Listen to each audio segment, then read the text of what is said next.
I was bullied by my coworker Rachel, who saw me as a threat to her position. As her jealousy grew, so did her efforts to sabotage me until I finally took a stand that changed everything. I still remember my first day at this job, a fresh start, a chance to prove myself. I was hired as a project manager for a company I admired for years. But what started as a dream turned into a nightmare I never saw coming. Rachel was popular, confident, the kind of person everyone seemed to want to impress. She'd make these small digs at me, but I brushed them off. I thought I was just being sensitive. It was just a joke, right? But the jokes kept coming, and they weren't funny. I realized they were meant to make me feel small. Rachel had a way of making people believe her without saying much, a subtle look, a whisper to the manager. Soon I noticed people were avoiding me. I'd walk into the break room and conversations would go silent.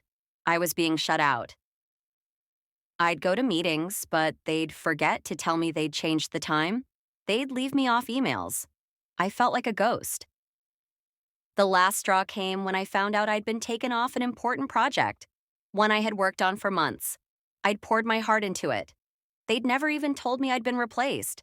I found out from a client who asked why I wasn't on the project anymore. That night, I sat at home, numb. Part of me wondered if I was overreacting, but deep down, I knew that was exactly what they wanted me to feel. I was angry. I was tired of being the office joke. So, I started documenting everything: emails, messages, even those jokes they loved to tell at my expense. I knew HR wouldn't take action without proof, but I wasn't going to let them silence me. When I went to HR, I was terrified. I was worried they'd side with Rachel, but I knew I had to try. They took me seriously. For the first time in months, I felt heard.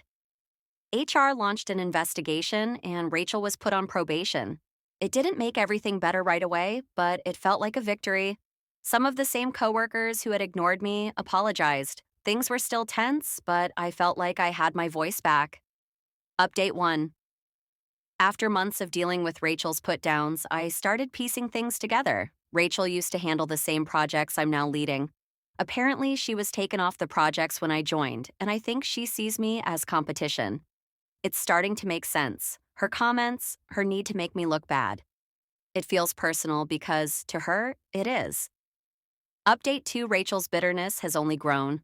I learned from a coworker that she had been up for a promotion just before I was hired, but the position was given to an external candidate, me. She hasn't let go of the resentment. This explains the exclusion, the snide remarks. It's like she's trying to prove that I don't belong here, and she's made me the target of her frustrations.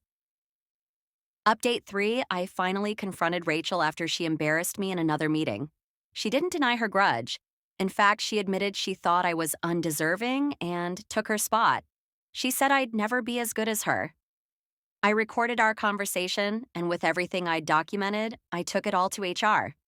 It felt surreal, but I realized that Rachel's actions were about her own insecurities, not about me. Update 4. HR investigated and decided to reassign Rachel to a different department with fewer responsibilities.